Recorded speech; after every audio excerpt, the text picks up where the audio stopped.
Hey, Miles here, milesbecker.com. In this video, I've got my friend Tim Conley here, and Tim Conley came all the way up to discuss growing an agency, because Tim Conley is not only an entrepreneur, a marketer, an investor in agencies, but he's probably one of the most intelligent business strategy consultants that I know, and his sweet spot is really helping agencies grow from bootstrap to full-on business, like a real business that runs without the owner, and then beyond. You helped a friend of ours go from, I think, $600,000 to about $3 million a year. Don't know if we want to throw his name. I think he sold that business, but anyways, and helped him create a saleable asset, which is obviously the ultimate goal.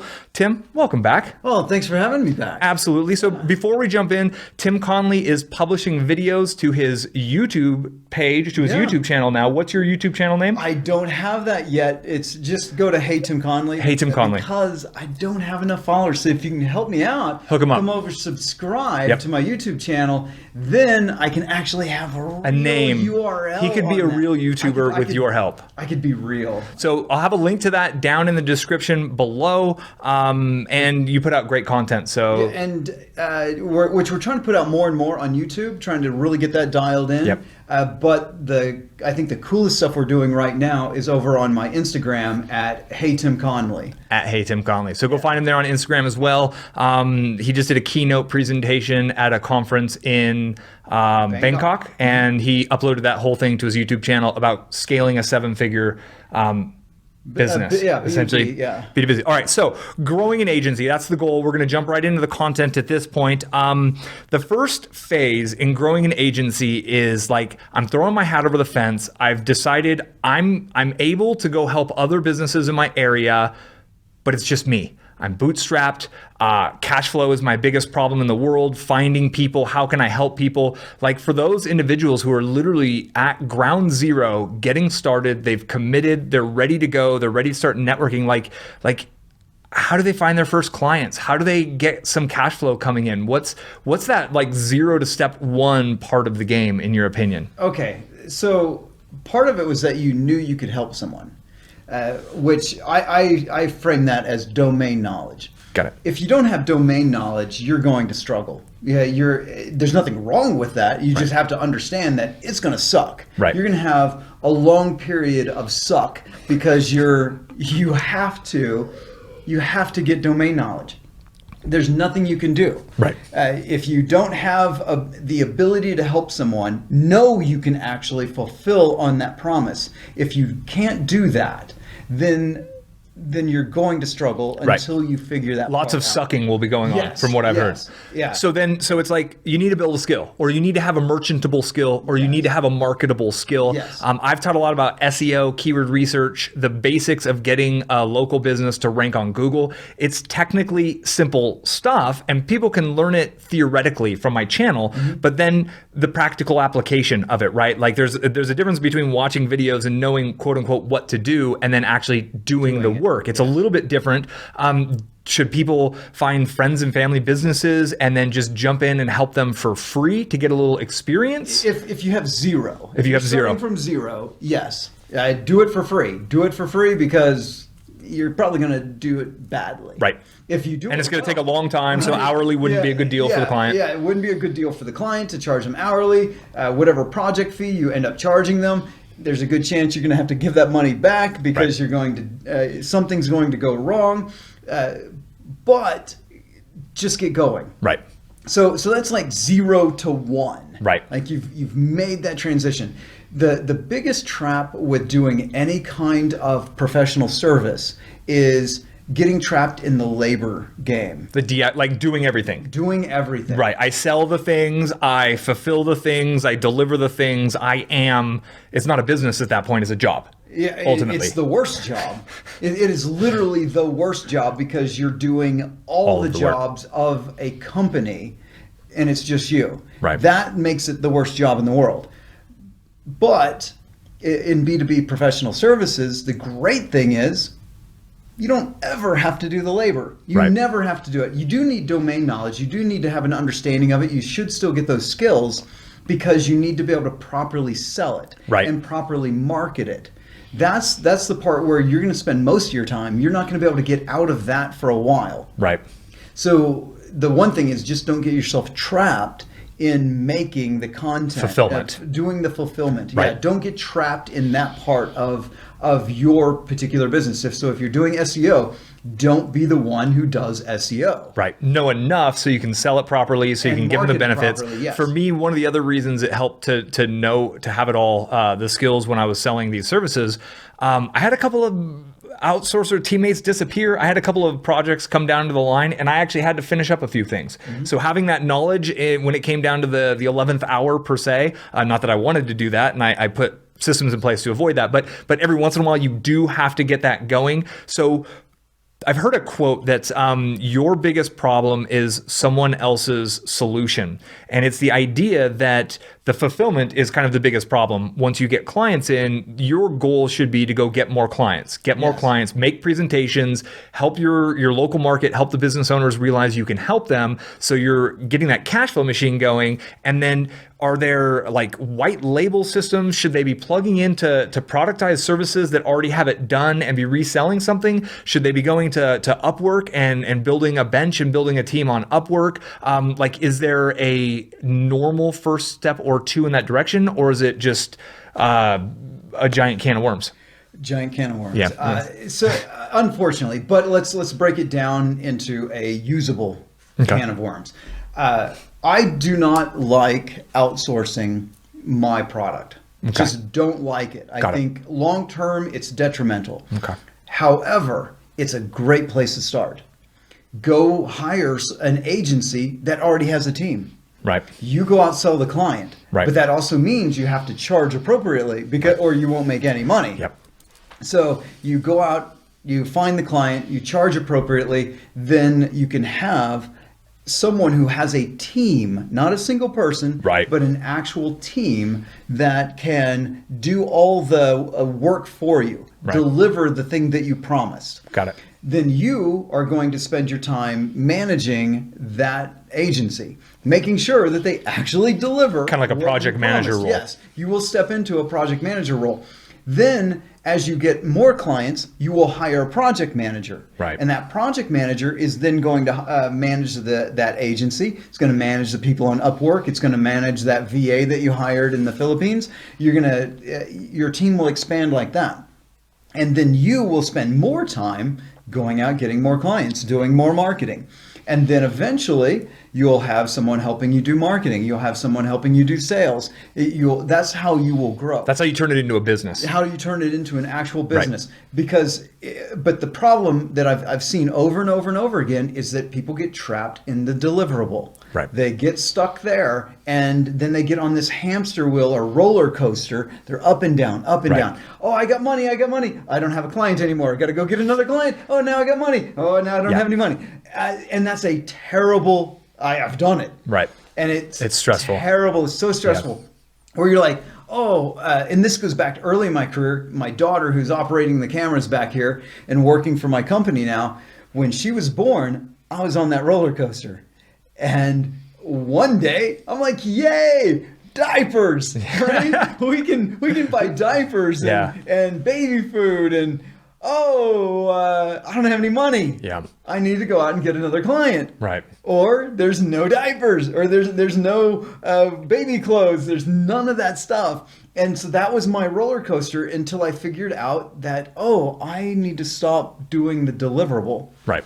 Or if I'm going to be an artist, like I am today, I would consider the work that I do like art. Okay. And so it's me. Yep. I'm the artist. That's actually what people are buying into is to get more what I am delivering, right? So I charge appropriately for that. Right. And now I'm still not on a roller coaster. Right. Even though I go from one client to another client, but I charge significantly so that in a matter of the first 2 months of every year, you're good for the year. I have made enough money to pay all my bills for the year. Perfect. And then after that, it's like I can work or not work if I Right. if I please. And it allows you to be choosy for the clients. And at first, in this 0 to 1 step and step 1 to 2, it's difficult to be choosy. Kind of anybody who's willing to pay you money is who you choose. Yes. But then you get to a point where you get to take projects that you feel like you'll be able to add the most value, you'll be able to have fun with, or people you like, or you'll be able to say no to the people you can just tell from a mile away they're just going to drag you down, which you'll get that experience. One thing you mentioned was reselling another team's services is an option at that kind of step 2 to 3 phase, but markups and margins are really important in that situation. And always, they're always absolutely important. Absolutely. But you could, if you don't resell someone else's services and they're a fixed cost, and you could quickly crush your hourly by getting that wrong. Yes. Do you have a basic rule of thumb? Like if I'm going to take $1,000 a month package of someone else's that I'm going to resell, should I mark it up to $2,000 to $3,000? Is it, do you double it? Do you triple it? Or any rough ballpark? I know there's a lot of variables. Triple it. Okay. That's the minimum. Okay. Because what'll happen is something's going to go wrong. Always. Yep. And you're going to need money to fix that. Right. Because So- every problem is solvable if you throw enough money at it. Yes, in business. Yes. In business, every problem is a money problem. Right. If you've got enough money, you can get it fixed. So you have the 1/3 going to the services. the actual services. So then you've got another third sitting around that can be used to fix any problem that Gotcha. comes along. And then you actually have a third left over. Profit. Oh, for profit, running your company, paying Yep. for internet, Gotcha. Paying for camera equipment, Yep. Laptops, the whole work. Taxes. Right? Taxes, right? So you end up spending all that money. Taxes isn't a problem. Right, that's you true. have no money Good to point. get taxed Good on. point. But if you get your margins right, you have profit left over, you're going to have to pay taxes too, which is a good place to be in Right. if you actually have profit to pay taxes on. So that's the minimum. But here's we go back to being a beggar. Right. Oh, charge 1.15 if you have to. Right. Right? Make 15% markup just to have a little bit of cash and get a testimonial on your onto your site. So those early days is prove to the world you can help them, which Yes. a part of that is proving to yourself that you can help others. You Yes. kind of like, you might not know your worth. You might know a lot to help local businesses, and you might know 20, 30x what the local business owners know, but you don't have that experience of helping them. So you don't know at kind of like a muscle memory or a deep level that you can help them. So that's one of the layers, but then you got to go prove to the other prospects that you can help them through the third-party testimonials and the Right. credibility you gain by helping the business owners. Because one thing I noticed when I was doing this, all the local business owners in my town knew each other. And when I became really helpful to a couple of people, the word spread. And eventually I bumped into one person who was a total linchpin for my agency. And they turned me on to, I think, 5 or 6 different clients that totaled about $6,000 or $7,000 a month in cash flow for my business from one person. And I met that person from another person. And the kind of the little relationship, I think business owners just know each other. I think that's what happens at that level. Any recommendations for people to where to go to find the clients? Should they be running Facebook pay-per-click ads? Should they be pounding it out on Instagram? Should they be on LinkedIn? Should they be going to Chamber of Commerce mixers in their local areas? What would be one of the easy-ish methods? I mean, none of it's easy per se. It's all a grind. It's all difficult work. But how do you stand out in a crowded marketplace where everybody's bombarded by crappy spam, dear sir, I from India, I can help SEO your website type emails? Every business owner gets those. Yes. So how do you as an agency owner, or they as an agency, how do they stand out? Don't do those things. Don't do those things. Or if you are going to use those tools, you don't use them like a tool. Right. Don't be a tool when you're using them.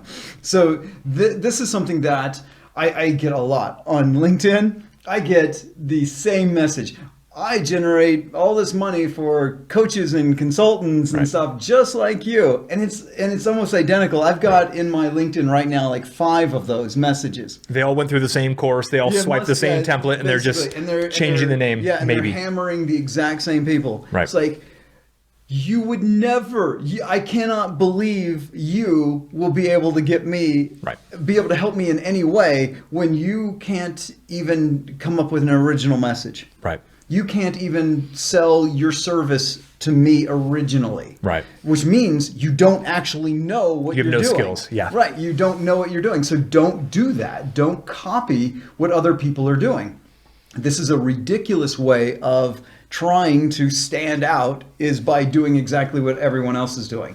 So I understand the appeal of it. Right. If I take this you're not course, vulnerable. You just sit behind the computer, Right, and I don't right. actually have to talk to people, Right. so it's not scary. I just copy paste, but that doesn't work. It doesn't. It's spam. Right. Spam eventually works. Hence, it's still being done. That's why it's done. So if you do that to 1 million different people, one of them is going to give you money. Right.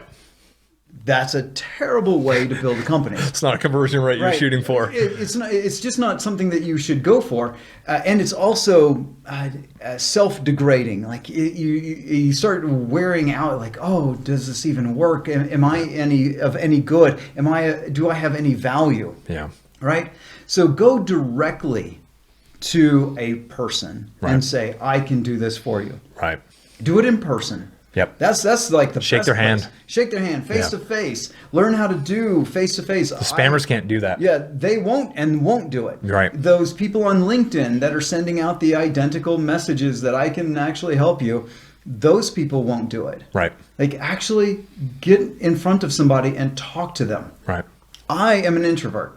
I fake it in any kind of place like this. Every opportunity you get, you fake being extroverted, Yeah, I but try, deep down, but, yeah. But then afterwards, I'm going to go crash for like hours to Right. recharge. So even somebody like me who does not like that face-to-face interaction, somebody who gets tired from it, someone who is self-conscious, even after all these years, I still am. I still fear rejection. Yeah. Still fear it. You are a human. Yeah, I fear it, yet I still do it. Right. So that's the thing that most people are afraid of, is actually talking to another human being. But then that is your golden ticket. If you speak to another human being, you have the greatest chance of landing a client. That's when you're at 0 or at 1 or 2. Your best bet is to go direct to the person that you believe you can help. Yep. Directly to them. Should they show up with some data, with a printout? Should they do keyword research beforehand? Should they find some optimization capabilities and be ready in that moment if they get to shake their hand to show them the opportunity there and to kind of, or is it more go meet them, shake their hand, and see if you can get them to a coffee appointment to sit down with them at coffee and show them that sort of stuff? Okay, so you never know how the prospect is going to react. Right. So be prepared, right? Perfect. But understand that 99.99% of the time, they're going to say, oh, yeah, that sounds interesting. But I don't have time for it right now. Right, so let's set up a time later. Right. Right. That's most of the time. Absolutely. But then there's every so often you catch somebody at the right moment and they're like, oh my gosh, yes, I want to hear your pitch right now. Yep. And maybe buy right this very second. Right. But typically what happens is, hey Miles, how you doing? Good, man. How are you? Good. Awesome. Good. So you know, I saw your restaurant. Love this place. I come in here like every few weeks, and I love the food, love the ambiance and everything for here. But I noticed you don't do anything online. Nothing. No, why? Just no time. Don't have the right people. Fires in the kitchen. Staff. It's just running a business. Well, like I said, I love what you do. What I do is I actually help businesses just like yours get online, and I set all these things up. And would you be interested in just hearing what I might be able to do for your business? Yeah, absolutely. I got the dinner rush coming in. We've got prep cooks going full on back there, but we should definitely sit down. When's a good time? I know, like you have your lunch. You come in at lunch. So when do you do your prep? We're closed. We're closed Mondays. You can come by any Monday. I'm here just doing the books and doing my little business stuff, and that's my day. I focus on these types of things, and that's why we're closed Mondays. Oh, okay, great. Yeah, I'll make sure I've got an opening in my schedule. What about like 10 a.m. on Monday? Perfect. It is that simple. It really is. And it's like there's this awkward moment you have to be willing to go for. It's literally like talking to girls. Like is one of the weird things to almost relate it to. Or if you're a girl, if you've ever gone and talked up to a guy, obviously. But it's one of those things that you have to be willing to go through that one awkward moment to actually see if something can kind of come out of that, because the business owners want to grow their businesses. The business owners realize that every one of their clients is using this thing, and the business owners realize that if they're not showing up when their perfect client has their head down and they're not looking at the signs anymore, we look at these things. Yes. The business owner knows that. And if they see you as the individual that can help them find their audience who's on this, and that makes sense to them, boom, you've got it, right? And that's the question is, how do you present that idea in a way that's going to be well received by that individual? Right. And the honest answer is A, study some sales, study Tom Hopkins, study the basics of sales, but then go do it a lot. And the big thing that you have to make sure you don't do, and I was trying to like do this conversation where you didn't lead me correctly. Right, is that no? From as a beginner, Gotcha. Yep. Because a real beginner, I don't know anything. Right. And so I'm like, I can do this. Yeah. Right. But I don't know yet. Right. So you have to. It was in a movie some years ago. The amazing quote: 10 seconds of courage. That's it. That's it. Like that. Okay, now it's time to pitch. Yep. I shook his hand. He seems friendly. Oh, memorize that first line. Like get that one line out, and it'll start going. And literally. You got to get that. You got to get that 10 seconds of courage to spit that line out with as much confidence as you can. Yep. And I think business owners understand the value of an ambitious individual. So even if you're not polished, even if you don't have it dialed, like, man, talent's hard to find. Like you probably hear that from all your business owners. As a business owner, like talent, really good talent who shows up, who's willing, who's ready to just roll up the sleeves and actually do the work. Like, here's your spoon, go move that mountain. Like, yes, sir, that kind of talent is really tough to find. So if you at least have your heart in the right place, boy, you're going to stand out, and you're already leaps and bounds above everybody spamming them via email.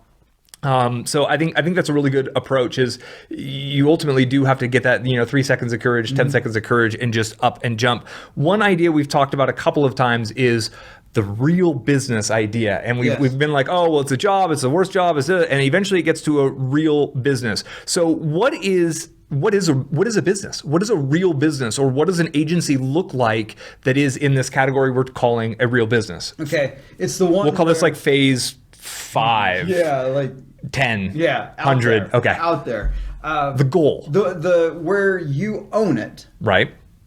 Don't work in it. And it grows. It brings cash flow. Right. Well, it pays. I'm assuming that. Yeah. Yeah. But if you're able, it's giving you a check every single month. Money shows up in your bank account every single month, and you didn't have to work in that business. Right.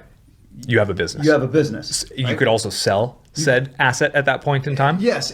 So sellable asset, you can have one of those. So let's call stage 5 as you own it. You don't work in it. You're sitting in a cabana somewhere.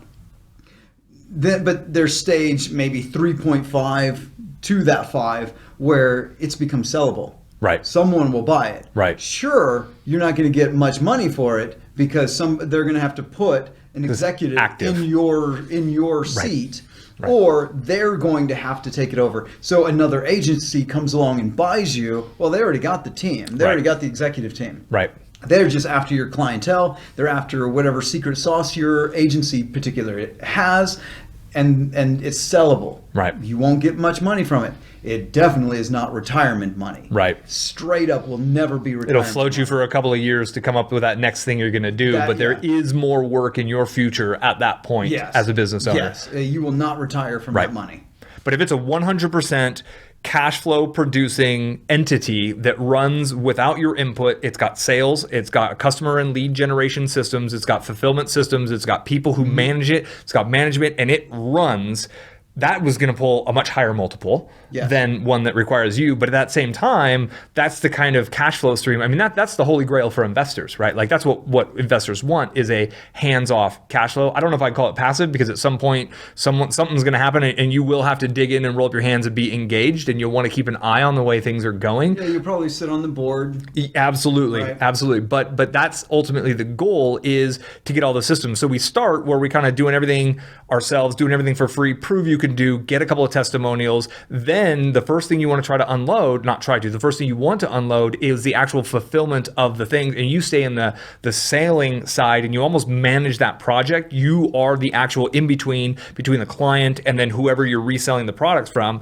The next phase, you get a project manager to be that interface who does all of that for you, so you could spend more time selling. And then at that point, you bring in a hotshot salesperson, incentivize them the way they want to be incentivized, which is through money, because that's what salespeople care about. Right. And at that point, you can really step back. You can really kind of look at the processes. You can kind of start to fine tune things. You can bring on a hotshot kind of consultant who can help you find the next level, because there is extra money laying around everywhere within these businesses. Right. But ultimately, that is the path to grow a business kind of from zero to multiple seven figures per year, and one that could be potentially sellable in the long term.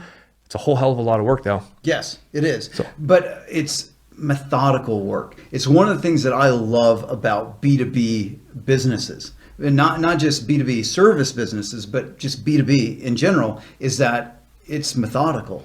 You understand the customer, understand their problem, have a solution, and then be able to tie that solution into their ability to pay for it. And you just do it over and over and over Yeah. and over again. Whereas consumer businesses, I don't really like working in them because consumers are fickle. Yeah, they are. That 1 month, they love a product. Very next month, no one's buying it. Nobody wants fidget spinners anymore. Right. But they were the hottest thing for a long time, and you could have made a lot of money for a month or two. Right. And then you're out of business. Right. And that's right back to where you started. It's that feast or famine idea. It's that roller coaster of like, hey, I can buy, oh, never mind, I can't pay for it. Oh, I can buy, oh, never mind, I can. And that's like, you can't really build a long-term lifestyle on that. So then one question I have is team versus automation, right? Like there's a lot of different steps in a business process, and there's a lot of different roles that need to be filled. When do you bring on teammates? When do you build procedures yourself? When do you bring on automation and technology? Is there an easy way? Like, is one of those for a business owner who thinks like, I need to automate and I need a team and I need all of this? Like, should they just focus on one to get going forward to try to improve the efficiency of their systems? Okay. Don't care about efficiency until you're a millionaire. That's it.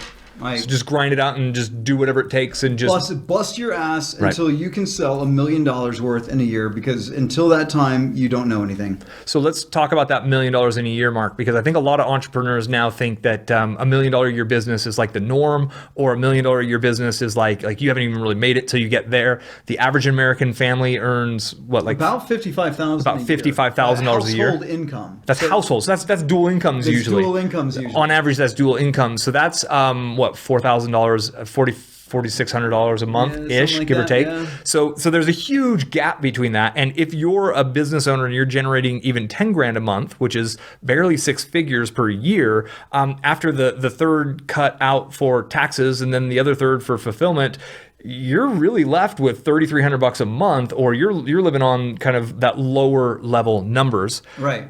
But yet there's so much hype. The big thing. They talk about the big thing. Why do I say $1 million? And hitting that $1 million mark is one that, if you can get there, if you spend all your time systemizing and automating before you are able to do $1 million a year in revenue, what you've done is you've slowed down the growth of your company. But if you never, here's the caveat, if you never want a multi-million-dollar a year business, then you systemize as soon as you possibly can. Got it. Right? If you're comfortable making $55,000 a year, and to do that, you'll need to bring in about 130,000 or so in gross revenue, and then you'll be able to take home about 55,000. That's a good income in America. It's a good income in America. So you could do that. Well, do everything you possibly can to get to 130,000, Sprint to that point. and then start systemizing what you have. Gotcha. Right? So whatever my clients, and the reason I always say 1 million is because my clients want to have businesses that exceed 5 million. But they start systemizing and they start automating and they start spending all their time on processes before they figured out how to sell $1 million worth of their service. Got it. They haven't even figured out that part, the hard part. And yet they're trying to systemize something they're going to throw away. So it's almost like you're automating the result you don't want. Yes. Right. It's like it's when you get to automation when you've kind of achieved a level in your business that you're stoked with. So I didn't move over on my email marketing system until very recently to a system that allowed me to do all of this kind of fancy segmenting and the different follow-up sequences based on what they do. And everybody thinks you need that first. And I worked in an extremely simple, super linear system for about 8 years until we were generating a very, very significant amount of income. And then I went back, I was like, okay, now it's time to take on that stuff because I just wanted to learn how to sell things. I just wanted to figure out what my audience wanted. I wanted to keep testing and testing and testing as fast as I could. And it's kind of that same approach with this business is sell, go, pay attention. Like you're always paying attention to what worked, what didn't work. You're always trying to kind of improve what you're doing, your sales pitch, your introduction, that handshake, all those little bits. You're trying to improve it kind of mentally, but you're not necessarily like mapping it out and building infrastructure and hiring engineers to create these processes and paths and automations for you until you've actually generated the ultimate result that you want to experience continued long term. Correct. That's pretty logical. Right. And yet if you look at anything you see online, it tells you to do the exact opposite. Right. Start making standard operating procedures and worse, do them yourself. Make your own SOPs when you should have your hire teammates someone do that. And then have them actually make it. Making SOPs as an entrepreneur is one of the worst uses of your time that you could possibly do, because that's time you could go out and get another customer. Right. That's time you could spend creating great marketing. That's time you could spend coaching your team to work at much better levels and elevate everyone in your company to a higher level. Oh no, I'm going to sit here and write out the steps to how do you send out an email. I'm going to write the steps for someone. When a customer asks you this, here is your template, right? Like they should be. That is not a 100% waste of time for an entrepreneur. They should never ever do one. Right. And you'll see advice to do that all the time. You don't do it. Don't start systemizing something until you get it perfected. Right.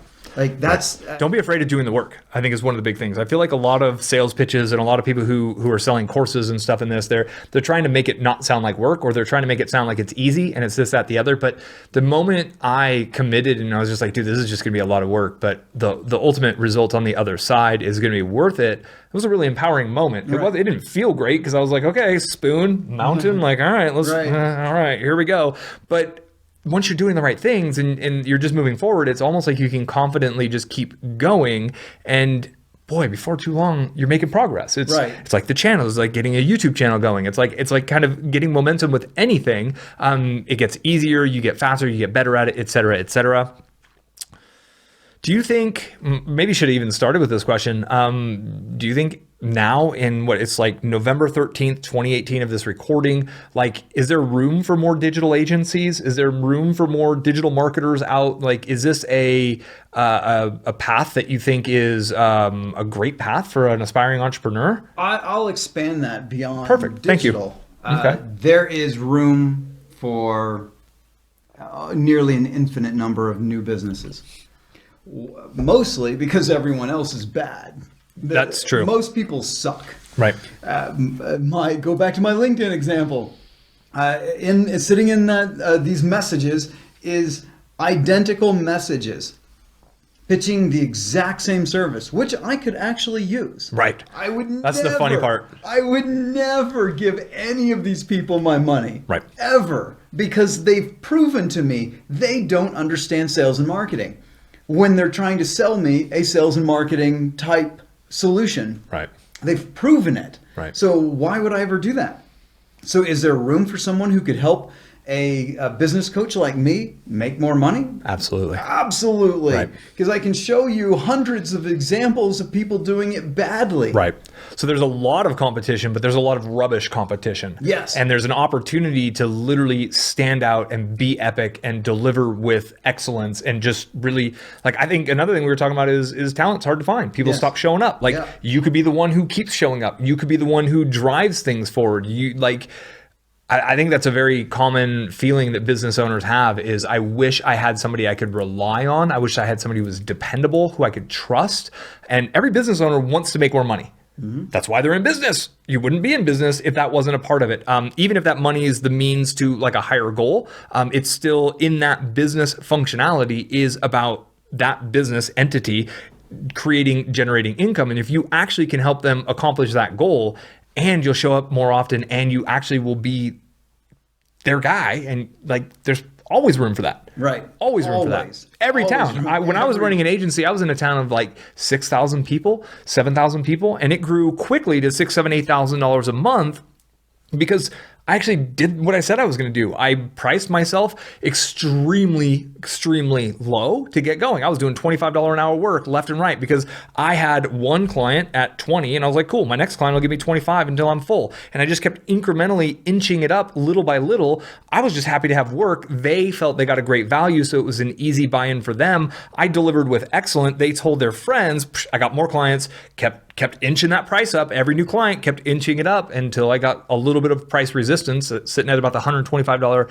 an hour mark is where I started to hit price resistance, but I got enough cash flow momentum going because I was just willing to do the work. And the first few I did for free I had family members and stuff. I was like, I will build anybody a website right now just to prove.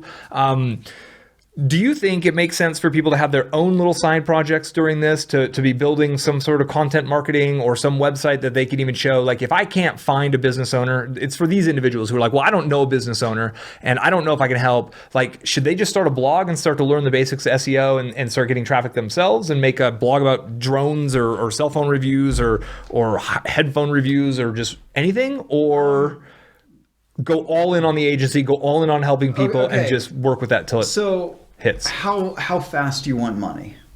Services are the fast way. Fastest way. 100%. Right? So if you take all the time to do the side hustle, well, how long is it going to take to get reviews out there to where you sell enough of these that you can actually pay some bills? Right? Years. Right?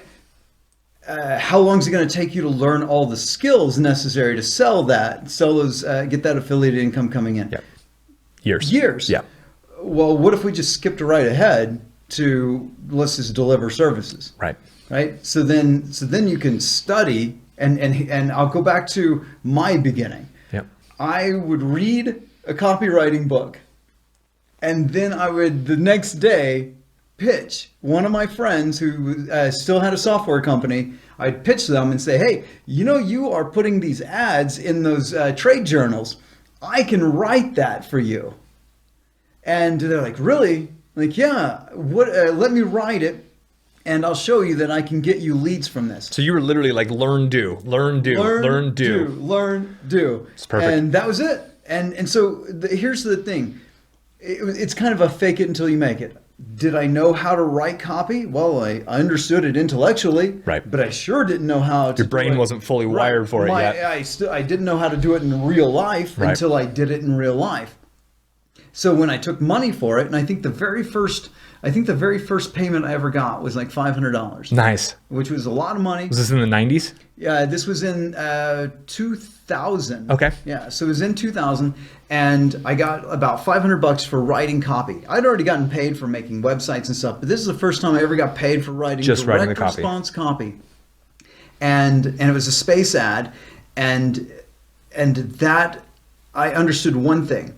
If this fails, I'm going to give them their money back. I need that money. That's it. I needed that money. But I was going to give them their money back. So if you're going to fake it until you make it like I did, you have to have the integrity to either give them the promise that you gave them or give them their money back. Right. you do have to deliver a result, or another. get them right back where they were before they met you. Yes, those are your only two options. Right. If you go in at this with like, well, I'll fake it until I make it, and I'll take the money, and then I'll spend the money on all my expenses, and then when I can't deliver, I go, oh well, then dangerous area. You don't belong in business. And all those business owners know each other, and they know one slip up and your reputation is gone. It takes a lifetime to build a reputation. One bad move and it's gone. So you screw up, and you're doing something brand new. You didn't learn how to walk immediately your first day. Yep. You're going to fall. Right. You're going to have falls. So make sure you don't spend the money until after you've proven Delivered. that you can actually deliver on your promises. Yep. Once you deliver on your promises, then take some of that money and pay for your bills, and then take the other money and put it back into the business. Yep. I was reading something like 56% or 50% of businesses are not listed on the Google My Business platform, which is a free platform for businesses to go kind of establish themselves. It helps them get on the map. So literally, at least or roughly half the businesses in your area have not done the most basic steps towards ranking on Google. That's something you can help with. Learning to optimize Google My Business is super simple. Most businesses have not claimed their TripAdvisor, their Yelp, their other kind of third-party review sites, which there's all these little things that are actually really insanely simple. Business owners, they don't know about them. They don't have time to jump in. They don't have teammates who will do it for them. They literally need you to step up if you're motivated. And I mean, if you're watching to the end of this, it makes sense. Like, they're actually hoping someone shows up who will and can deliver to help them rank better, to connect with more people who are searching for what they offer, because that's what's going on. Everyone's searching on these things for products and services in their local market. Then you have the business owners who are sitting around at their business, they're looking at their books, and they're like, oh shit, man, if I don't get some customers, this game's up. And you literally could be the bridge in that situation. You literally could be the bridge. And when you do it right a couple of times, you'll be amazed at the kinds of just those business owners. They know each other, man. They really do. They meet with each other. They shake hands. They play golf together. Like, it's something about, I think once you get to an entrepreneur, like, we entrepreneurs have kind of unplugged from the matrix in some weird way. And like, there's like normies who like plug in Monday through Friday. And then there's entrepreneurs who are, you bump into them on the ski lifts on a Tuesday because the snow fly. And it's just, we're kind of woven from a different cloth, I think, and we all kind of like meet together at some point, whether it's a vibrational thing. It served me wonderfully, really, in the bridging the gap between leaving a day job, working a traditional rat race that I really, really did not enjoy, and getting the business that my wife and I run. There was a giant gap between those two. It was about a 4-year gap. I filled that doing WordPress work, small business. I did flyers, banners, rack cards, like SEO, all kinds of different things. And the best outcome of all of that, aside from not having to have a day job, it really made me kind of a sharpened weapon of marketing. I feel like I'm a strong marketer today because I've worked in dozens of industries, because I've worked on dozens, if not hundreds, of different websites in different ways, which is kind of one of those byproducts. And you end up, 3, 4, 5 years down the line, not only have you created a lifestyle, but you've become a different person. You've become a more valuable person. And that person, what they can create is pretty magical. And I think you've seen this with some of your clients who they've grown their businesses to very large levels. They've sold their businesses. They've taken some time to think. They didn't get retirement money for it, but then they enter something else. Boom. Step 2, they're able to go big. It seems like things start to work easier for them. It's like, it never gets super easy. It doesn't get easier because you start working on different problems. Right. It's like when you go to the gym. First time you go, it's really hard. Right. After a while, it starts to get easy. So if you want to get healthier, well, you have to make it hard. You increase the weight. Have to make it harder. Or change the routine, or step up the circuit. Right. You have to do something to make it harder because your body adapts. Right. So this happens in business too. You get to a certain stage and you get comfortable. It gets easy. Well, a lot of my clients, they come to me and they start trying to pitch me on the idea that they're going to go start a separate company. Restaurant owners fall down this slippery slope. I had one guy who explained it in this way. He figured out how to make a $5 million a year business. Okay. But he wanted to make $50 million a year. And I said, you've got two choices here. Because he's like, I'm going to go make another 5 million. I'll do 10 of these. I know how to do a $5 million. I did it once. I could just go do it 10 times over. Sounds like 10 headaches. Yeah, exactly. And I said, okay, what you're doing is what I call the lateral step. Here I am. I'm here. I'm at this spot. And I'm just going to go right there. Straight over. That's what I'm thinking. It never goes like that. It goes usually down, goes like this. right. Because your attention gets split. And I said, what you need to do is learn how to do a vertical leap. You're here, leap to here. And that's a whole new skill set. All those things. And he's like, oh, that's what I'm really afraid of. I'm really afraid of learning all those new skills. Those new challenges. All the hard work that's going to go from 5 million to 50 million. I'm afraid of that. Yeah. And I see it a lot. It's the same fear as somebody who's just getting started in many senses. It's like that chasm of like, I know what to do to help that business owner, but boy, going out and shaking their hand and all these other things and offering them services, like that's all really scary. Yeah. But then you get to the 5 million a year business and he knows that there's that next level and it's all scary again. And it's like, I'm a human. And this happens over and over and over and over again. It doesn't ever really go away. So that's what's important to understand. So I work with clients that are in the millions. Why? Because they want to go into the tens of millions. So I help them structure their company at that particular level. Like you need to learn how to make a vertical leap and drop this lateral step thinking. Right. So don't look over here on the side, look up here, because that's where all your success is going to be. Right. Scale it. Yes. It's powerful stuff. Well, man, I think this is huge. I've been a proponent of this kind of business model. I somehow just jumped in with a willingness to like tell people I could help, and I started helping them, and all of a sudden more people wanted help, and the path unfolded. I don't know. I didn't take a course on this. I don't know. I think I was up against a wall and I was so broke and I hated my job so much that I knew I had to do something else. And I'd been learning about digital marketing, so I just ran forth. It worked for me.